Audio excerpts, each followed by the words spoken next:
마태복음에 있는 그 장에 있는 말씀을 가지고 같이 은혜를 받고자 합니다. 여러분과 제가 같이 은혜를 요구합니다. 성경 알아보기 역대하 알아보도록 하겠습니다. 성경을 알아야 됩니다. 역대하 7장에 10절에 이렇게 있어요. 내 이름으로 일컫는 내 백성이 그 악한 길에서 떠나 스스로 겸손하고 기도하여 내 얼굴을 구하며 하나님을 구하며 내가 하늘에서 듣고 그 죄를 사하고 그 땅을 고칠지라 라는 말씀을 주고 계세요. 역대하 성경을 알아야 돼요.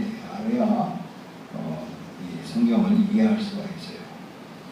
성경에 그 위대한 학자가 있는데 누구냐면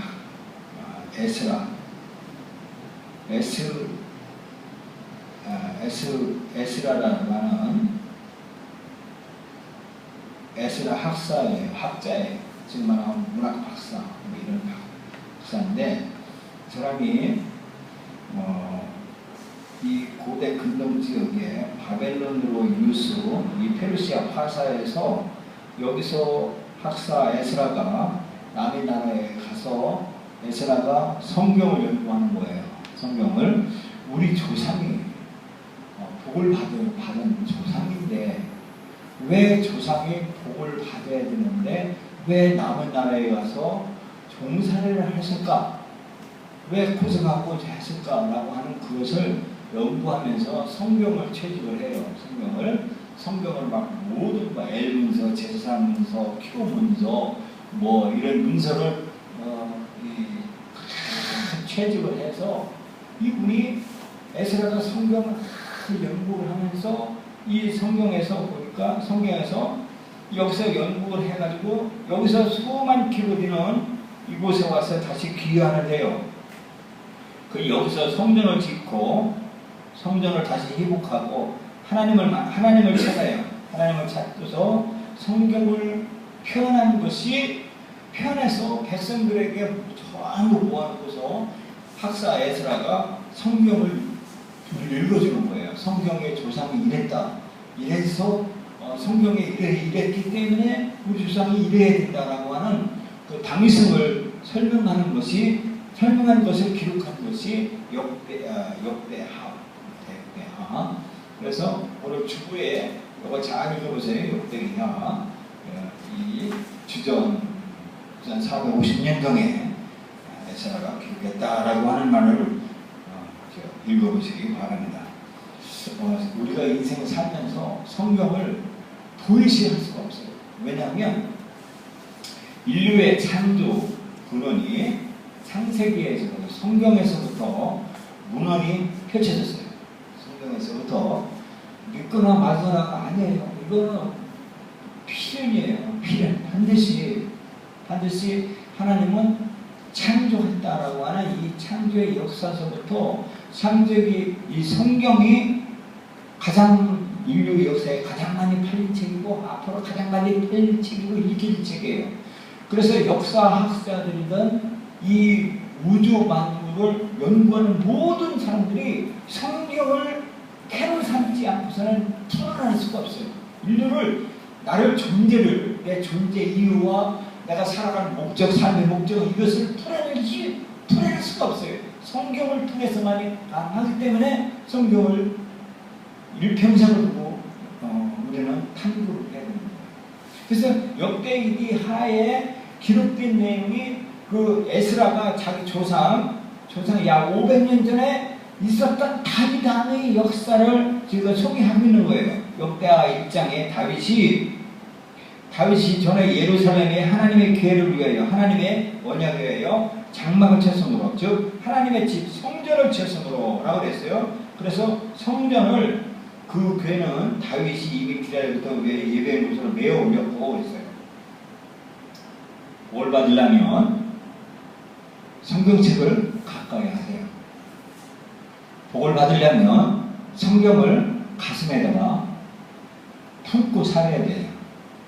다윗이 복받은 이유가 하나님의 교회 성전, 하나님의 언약의 말씀을 붙들었어요. 역대하 1장 6절에 여호와의 희막 앞에 있는 노태리가 그 위에 일천 희생 번제를 드렸더라. 하나님 앞에 예물을 드렸어요. 그래서 다윗을 복을 줬어요. 그 아들 솔로몬을 역대하 1장의 학사 에스라가 자기 500년 전에 조상의 복을 받은 이유를 학사 에스라가 500년 후에 기술한 내용이에요. 이게 역대예요. 10절에 주는 이제에게 지혜와 지식을 주사 이 백성을 출애굽을 보셨어요. 주의 백성을 뭡니까? 왕이 됐어요. 하나님의 솔로몬에게 대해 부나 재물이나 존영이나 원수의 생명을 먹으라 구하지 아니하며 잠수도 구하지 아니하며 오직 내가 너로 치리게 한 내 백성을 택한 위하여 지혜와 지식을 구하였으니 했어요. 하나님을 구한 거예요. 솔로몬이 하나님을 구한 거예요. 하나님을 달라고. 하나님 살아갈 기회를 달라고. 그러니까 솔로몬이 돈 달라고 한 거 아니고 건강 달라고 한 거 아니고 오직 하나님을 내 가슴에 품게 해주세요 라고 하는 존재 이유를 말했기 때문에 솔로몬이 뭘 받았다라고 설명하고 있어요. 자, 이 450년 역사예요. 역사를 학사 에스라가 솔로몬 왕 통일하고 시킨 다윗 왕, 그 아들 솔로몬 왕, 그 외에 20왕이 있었어요. 우리 조선도 20왕이 있잖아요. 조선 500년도에. 그처럼 이 유다에게 20왕이 있었는데 그 중에 5왕만 신실한 왕, 하나님의 뜻대로 구한 왕 5명을 종교 계획을 한 왕을 소개하고 있어요. 하려고 해요. 다 많은 왕들이 다 있지만 제가 소개하려고 해요. 아사 왕이라고 했어요. 역대하 15장 2절에 저가 나가서 아사를 맞아 이르되 아사가 유다 베냐민의 이르라 여호와 함께하면 여호와께서 너희와 함께하시리라. 너희가 만일 저를 찾으면 저가 맞는 바 되시라. 너희가 만일 저를 보면 너도 저를 보리라. 하나님을 찾으라 그랬어요. 하나님을 찾는다. 아사 왕이 하나님을 찾았어요. 이때 얼마나 왕이 난잡한 삶을 살았냐면 첩을 두고 또 음란하고 왕이 그렇게 하니까 백성이 전부 다 무상성이 되고 막 지저분하고 더럽고 그런 삶을 살고 그러니까 병이 오고 피폐해지고 가난해진 거예요. 그런데 종이 와서 왕이 하나님을 찾은 거예요. 그러면서 이스라엘은 참 신이 없고 이게 율법도 없은 지가 이래 오래였으나 내 맘대로 사는 거예요. 내 맘대로 내가 기분 나쁘면 사람을 패고 지나가는 사람 내가 기분 나쁘면 묻지마 폭행으로. 이게 우리나라 삶의 그 현실이에요. 내 마음대로 내 성향이 오르면 오른 거예요. 부모도 생각 없어요. 이게 종교 개혁 당시에 이 아사 왕의 영적인 패턴이 형성됐어요. 이때 아사 왕이 하나님을 찾았어요. 또 두 번째 여호사밧 왕이 역대하 17장 3절에 학사 에스라가 자기 조상의 왕에 신실했다고 하나님을 찾았다는 것을 설명하고 있어요. 여호사밧과 함께 아닌 누가 조상의 다윗의 처음길로 행하여 바알들에게 우상에게 절하지 아니하고 오직 그 빛을 하나님께 구하며 그 계명을 행하고 어떤 계명? 하나님이 하라고 하면 하고 하나님이 하지 않으면 안 하는 거. 이것을 행했다라고 말하고 있어요. 역대하 17장 9절은 저가 여호와의 율법책을 가지고 유다에서 가르칠 때 그 모든 성읍에서 순행하며 인민을 가르쳤더라 그랬어요. 하나님의 율법책을 가르쳤다. 하나님의 계명을 가르치는 왕이 세 번째 왕 요아스가 전을 준수한 뜻을 두고 여호와의 전 하나님의 성전을 두고 그 아달랴라고 하는 아주 이세벨의 그 부인 아달랴에게 아주 북쪽에 있는 여자인데 그 아달랴의 아들들이 아주 하나님의 전을 깨뜨리고 여호와의 전의 모든 성물들을 바알들에게 드렸습니다. 음란한 왕이었어요. 음란한 이 정치 무략꾼이었어요.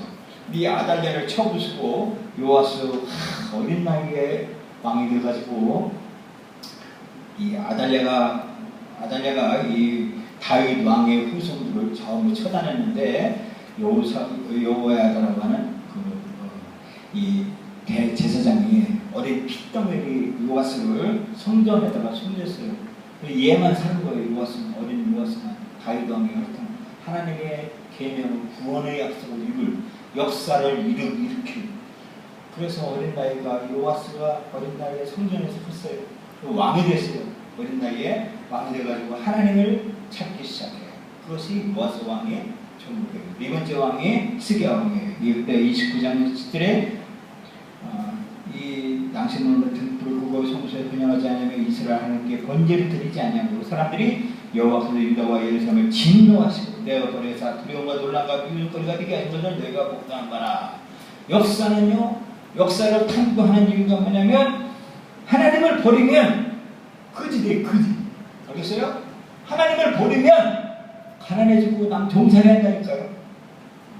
그게 오늘날 현실의 우리한테. 이게 농담 따먹기가 아니에요. 저는 여러분과 내가 이게 정말 내가 전기세 제대로 내고 가스비 제대로 내려면 하나님의 말씀을 지켜야 되는 거예요. 핸드폰 제대로 쓴다고 하면. 이게 히스기야 왕이 한 사실이 오늘 우리가 똑같이 해야 된다니까요. 남담 게 아니에요. 이거 하나님 명령에 뭐 공부하면 공부해야 되는 거예요. 공부 안 하면 가서 하루 힘들게 지치게 하루 8시간 이상에 땅 파야 돼요. 근데 이 땅 10만 원 벌고 그거 나중에 투자하시는 분들은 머리 아픕니다. 그랬어요? 그래서 하나님 명령을 지켜야 되는 거예요. 히스기야 왕이 이렇게 있어요. 다섯 번째 요시야 왕이 있어요. 요시야 왕. 어렸을 때 위에 있은 지 왕이 된 지 8년에 다윗이 하나님을 불러서 구하고 12년 유다와 예루살렘을 불러 정결케 하여 산당과 아세라 목상대로 부엄한 우상을 제하여 버렸다. 우상을 베었대. 단대로 회파하며 아세라 목상과 아르세라 우상들을 다 가로막고 온 이스라엘 땅에는 모든 태양상을 찍고 예루살렘을 들어왔다. 우상을 척결했다라고 했어요. 하나님의 말씀이 이렇게 500년 동안 그 왕들이 막 불국이 막 백성들이 막 불국을 쳐요. 막 이렇게 축복을 받았다, 저주받았다, 축복받았다, 저주받았다 그러는 거예요. 그 이유가 뭐냐면 하나님을 가슴에 품지 않은 거예요. 내 성경대로 삶을 살다 보니까 이게 힘들었어요. 그래서 예스라가 외친 게 뭐냐면 하나님의 사람들이 하나님의 계명을 붙들으라 이거예요. 붙들으라. 하나님의 계명을 붙들으라 이거예요. 그 말씀이 하나님의 아들 예수님이 우리 보고 지금 뭐라고 하냐면 일꾼을 보내달라고 기도하라는 거예요. 일꾼을 보내달라고 기도하라. 우리 보고 한 거예요. 우리 보고 일꾼 좀 보내줘요. 보내달라고 기도하라는 거예요. 하나님 제가요 허리 다쳤어요. 근데요 지금 지금 집에 저거를 모습 하나 바꿔야 되는데 내가 힘이 없어서 모습을 바꿔요. 어떻게 되겠어요? 이게 제가 큰 소리 죄송합니다만 현실이라니까요. 기도하라는 거예요. 누구? 일꾼을 부려달라고 기도하라는 거예요. 제가요 오늘 아침에 그 마귀 역사 하더라고요. 제가 저 아이패드를 충전을 시키라고 했어요. 근데 안 시켰어요. 아침에. 그러니까 12%예요. 근데 순간에 저걸 가지고 나오면서 제가 마귀가 들더라고요. 목숨을 끊고 싶은 거잖아. 그 생각 들어요. 별거 아니야. 아무것도 아닌 거예요. 아무것도. 이렇게처럼 저 전기 연결해서 충전하면 되는 거예요. 그런데 그 준비가 안 된 거예요. 그러니까 내가 하고 싶은 거예요. 내가 그냥 이 청소요. 제가 교회 생기고 그때 제가 청소해요. 토요일마다 누구 시킬 수가 없어요. 내가 하고 싶은 거. 내가. 근데 나보다 더 신실한 사람 나오면 그냥 시키면 되고 그렇지 않으면 뭐 한 번 하다가 그만하고 하다가 안 하면 그게 싫은 거예요. 내가 하는 거예요. 너 누구 안 지키고. 그래서 기도하라는 거예요. 근데 영적이지 않은 사람은요 기도 안 해요. 기도 안 하고 일꾼 보내달라고 기도 안 해요. 근데 예수님은 기도하라는 거예요. 일꾼을 보내달라고 기도하라는 거예요. 문제 해결을 위해서 기도하라고 하는 그 말씀인 거예요. 아유, 공부 못하지. 아유, 저거 숙제 풀어야 되는데 저걸 못 풀어요. 그럼 어떻게 해야 돼요? 해결할 수 있게 일꾼을 보내달라고 기도하라는 거예요. 기도하라고 그렇게 말씀해 주고 있어요. 자, 보세요. 댄세 요청하라 그러라. 그가 그의 제자들에게 말씀하시기를 하비스트 수확하는 자를 보내달라. 그러나 일꾼 추수할 것은 많되 일꾼은 적으니 그러므로 추수하는 주인에게 청하여 추수할 일꾼으로 보내주사. 프레이에 기도하라. 이게 대문자예요. 아주 중요합니다. 기도하라. 대문자로 기도하라고 했어요. 너는 기도하라는 거예요. 그러므로 더 주님이 수확을 위한 수확하시는 주님, 그러니까 추수하시는 주님께 너는 기도해라. 이게 대트 동사예요. 그가 보낸다, 센트 보낸다. 그걸 곧바로 보낸다. 뭐야? 수확, 일꾼들을, 그의 수확을 할 수 있도록 일꾼을 보낸다라고 하는데, 자, 개혁성경은 잘 이게 무슨 뜻인지 잘 몰라요. 그러므로 추수하는 주인에게 청하여 추수할 일꾼들을 보내주소하라 하시니라. 이게 무슨 뜻이에요? 근데 여기서 이 킹제임스 역본을 제가 번역해 봤어요.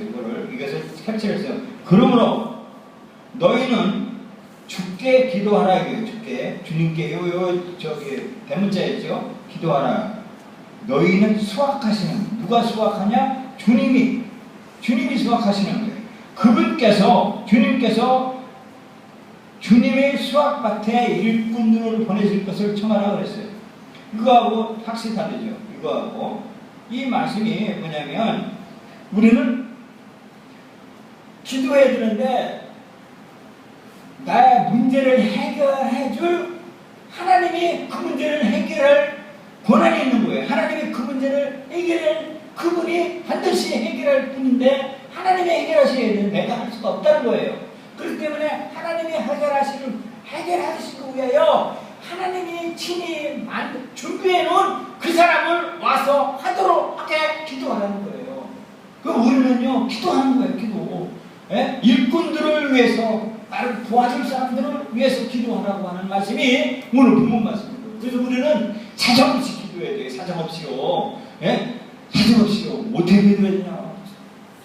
일꾼들을 보내달라고 기도해요. 전기세 떨어지면 전기세 해결해달라고 막 기도해야 되는 거예요. 하나님 그거잖아요. 이거 하나님의 목적을 위해서 하시니까 하나님이 친히 준비해 주실 그분을 위해서 전기세 내게 해달라고 막 기도하든지 그렇게 해야 되는 거예요. 제가 이해를 그렇게 그랬어요. 우리가 처한 환경이 있어요. 우리는 각자 처한 환경이 있어요. 우리는 이 세 가지 환경이 있는데 이 세 가지에 우리가 열정을 품어야 되는데 어떻게 되면 측은히 여길 줄 알아야 돼요. 우리가 눈에 보이는 사람들에게 측은히 여길 줄 알아야 되는 것을 말하고 있어요. 자, 예수님이요 그 길에 가시다가 사마리아 땅에 가다가 그 사마리아에서 물기는 여자 하나가 물을 기는 거예요. 근데 예수님을 볼 때 그 여인이 물 기는데 그가 영적 갈증이 있다는 거 알아요. 예수님은요. 그가 물을 길어서 생명의 양수를 먹으려고 하지만 물보다 더한 그분이 그 메시아를 갈망하는 것을 보고 예수님께서 말하셨어요. 그 여자에게 측은히 보고 내가 메시아야. 내가 너에게 영원한 생명을 줄 뿐이야라고 하는 거예요. 예수님이. 그러면서 예수님을 만난 그 사마리아 여자가 물동이를 버리고 막 집으로 가가지고 동네 사람들한테 내가 예수 그리스도를 만났다, 메시아를 만났다라고 말을 하고 있어요. 그래서 예수님은 뭐라고 하냐면 요한복음 4장 30절에 너희가 넉 달이 지나야 추수할 때가 이르겠다 하지 않느냐. 내가 너에게 보내 눈을 들어 가져가라 휘어져 추수하게 되었다 그랬어요. 예수님은요 사람들을 볼 때요 저 사람의 긍휼함을 그 사람을 측은히 보고 저 사람 지옥 가면 어떻게 해야 되는가. 저 사람이 참 저렇게 방황하고 외로워서 그 삶을 사는 거 어떨까라고 예수님은 측은하게 봤다라는 거예요. 그래서 우리는 볼 때 열정을 가지고 봐야 된다는 거예요. 두 번째는요, 우리는요, 이 열정을 가지고 기도해라는 거예요. 이 예수님께서 이 마태복음의 9장에 보면 이런 말씀해 주고 있어요.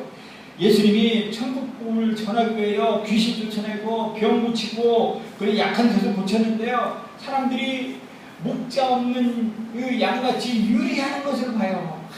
고생하고 유리하고 힘들고 하는 것을 봐요. 때 만나가지고 사람들이 막 강팍해가지고 막 그 민심이 흥흥해지고 그런 것을 봐요. 그 예수님은 그를 위해서 예수님은 기도하고 있었어요. 기도하는 거예요. 사람들이 하나님께로 돌 것이 많다라고 하면서 기도했어요. 사람들의 그 목자가 필요한 것을 예수님은 봤어요. 지도자가 필요한 것을 봤다는 거예요. 그러면서 사람들을 예수님께서 그냥 보고 그들을 위해서 기도했어요. 저 사람들이 지옥 가면 안 됩니다. 저 불쌍한 사람들이 지옥에서 고통당할 것을 생각하면 안타깝습니다라고 예수님은 기도했다는 거예요. 그래서 우리는 열정을 가지고 그들을 위해서 기도해야 되는 거예요. 저도 이렇게 이 기도를 하면 할수록 저는요, 기도하면 할수록 주님 나보고 가라고요? 그렇게 된다는 걸까요? 우리는요, 사람들을 불쌍해 보고요, 그 측은히 여기고, 그리고 그들을 위해서 그 열정으로 그들을 위해서 지옥까지 안 가게 해주세요라고 기도하면요, 주님이 뭐라고 하냐면 네가 가. 저보고 하라는 거예요. 그래서 우리는요, 이 열정을 가지고 사람들한테 가야 되는 거예요. 가서 뭐라고 하냐면 이런 말씀을 해주고 있어요. 2시 이 값을 보내시고 추수할 것을 많은데 일꾼이 적으니 그러면서 추수해 일꾼을 보내줘서 하라. 그러면서 갈지어다 내가 너희를 어린 양을 이리 가운데 보람 같았다 그랬어요. 예수님께서요, 이렇게 어린 사람들을 어려운 사람들, 힘든 사람들을요 향해서 우리 보고 가라는 거예요. 가서 열정으로 가서 그들을 예수 그리스도로 소개하고 예수 그리스도를 믿어서 그들에게 갈증이 있는 그들을 위해서 고쳐주라라고 말씀해주고 있습니다.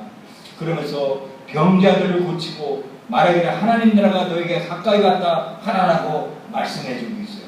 그래서 우리는요, 가야 돼요. 가서요, 사람들에게 열정을 가지고 예수 그리스도를 소개하고 해야 된다라고 말하고 있습니다.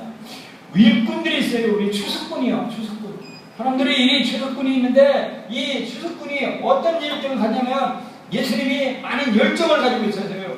그래서 예수님은요, 그 열정 패션 측은히 보고 국리를 보고 사람들을 불쌍하게 생각해서 그들에게 기적을 행하고, 그리고 그들이 많은 필요를 만나서 삶의 초자연적인 일들을 경험하도록 하나님을 만나도록 그들을 인도했다는 사실입니다.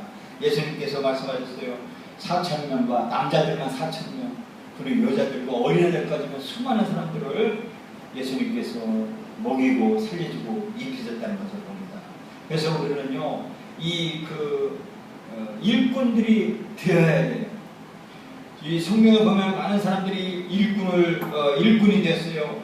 바울, 마가, 데마, 누가, 그리고 또 충성된 자들을 디모데후서에 보면 네가 많은 증인 앞에서 내게 들은 바를 충성된 사람들에게 부탁하라. 또 저희가 또 다른 사람들을 가르칠 수 있으리라라고 말씀해주고 계세요. 우리는 내가 추수하려고 그러는데 내가 추수할 수 있는 것이 아니라 우리 오직 하나님이 추수한다는 겁니다. 예수님이 추수한다는 거예요. 우리에게 능력을 주는 분은 예수님이에요. 그래서 예수님께서 이렇게 어려운 사람들을 먹이고 먹을 것이 없는데 그들을 굶겨 보내지 않냐고 뭐든지 해결해 주려고 그랬어요. 저는 우리 교회에 온 사람 손님이 되는 거든지 그냥 몰려보지 않으려고 그래요. 어려운 사람들에게 꼭 손에 뭐라도 들려서 보내고 싶은 그런 심정이 저에게 있어요. 그래서 안타까운 마음으로 저는 그런 마음을 가지고 있다고 있습니다. 그래서 이 열정은 누가 주느냐? 하나님이 준다는 거예요. 그래서 우리 주님께서 수학은 주님이 하신다는 거예요. 우리는 주님의 기도하고 주님이 우리에게 우리 보고 가라고 하면 우리는 가서 할 때 주님께서 열정을 우리에게 주셔서 능력을 주셔서 그리고 우리를 사용하셔서 수학은 누가 하냐? 주님이 하신다는 거예요. 주님이요 가서 사람들에게 우리가 예수 그리스도를 소개하면요 그 성령이 그 사람에게 죄에 대해서 책망한다는 거예요. 그리고 심판에 대해서 세상을 책망한다는 거예요. 그래서 우리가 예수 그리스도를 소개하면요 어떤 사람은 눈물을 벅벅 흘려요. 옛날에 죄가 생각나고 하나님 뜻대로 살지 않은 것을 회개하면서 돌아서도 하나님을 다시 하나님 품으로 돌아오는 것을 봐요. 주님이 수학을 친히 하신다라고 말씀해 주고 있습니다. 요한복음 14장에 보면요 우리 보고요 우리가 예수님보다 더 큰 일을 한다는 거예요. 나를 믿는 자는 나의 하는 일을 저도 할 것이요 또한 이보다 큰 것도 하리니 이는 내가 아버지께로 가면이라 그랬어요. 그래서 예수님이 우리에게 이 수학을 우리에게 맡겨주셨어요. 그래서 우리가 하면 주님이 친히 수학을 하신다라고 말씀해 주겠습니다. 그래서 하나님 아버지가 그리고 수학을 친히 하시는 예수님 그리고 성령님이 같이 삼일째 하나님께서 우리를 이 지옥 가는 영을 건져주신다라고 말씀해 주고 계시는 겁니다. 그래서 우리는요 이 수학을 누가 하느냐? 주님이 하시는데 예수님께서 말씀하셨어요. 보라 내가 너를 보냄이 양을 이리 가운데 보낸 것 같으다. 그러면 너는 뱀같이 지혜롭고 밀같이 순결하라 라고 말씀해 주고 있어요. 성령님이 우리에게 수학을 하도록 시키셨어요. 그리고 우리 안에 계신 주님이 친히 수학을 하도록 하신다라고 말씀해 주고 계세요. 무엇을 하는 거예요? 일꾼은 무엇을 하는 거예요?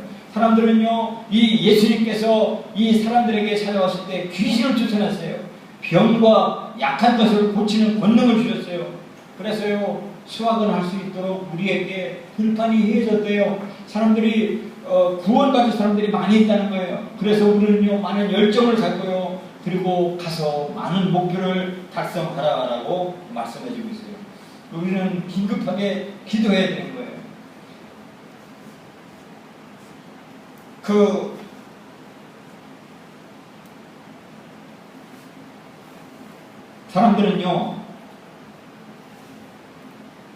사람들은 무엇을 찾아요?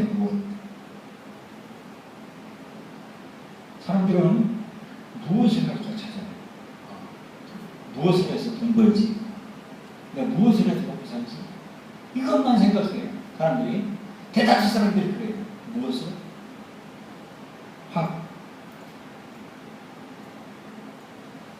내가 무엇을 해야지? 근데 무엇을 해야지? 라고 생각하는 거예요. 내가 뭐 해야지? 라고 사람들은 대다수 쓰는 거예요. 그리고 사람들은요, 어떻게 해야지?